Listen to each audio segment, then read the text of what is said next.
भारत 2047 तक खत्म हो जाएगा। इंडियन टीवी चैनल्स और न्यूज़पेपर्स के मुताबिक ऐसा लगता है कि आने वाले चंद सालों में भारत एशियन टाइगर बन जाएगा।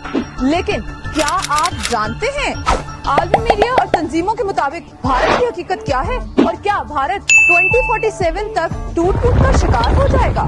तो आइए मैं आपको तमाम हकायक से आगाह करती हूँ। मोदी के वजीर आजम बनने के बाद 2014 से अब तक भारत हिंदू इंतहा पसंदी की तरफ तेजी से गामजन है और यही वजह है कि कमजोर रियासतों के आलमी इंडेक्स में भारत 75वें नंबर तक पहुंच गया है और ये भारत के लिए वार्निंग की अलामत है।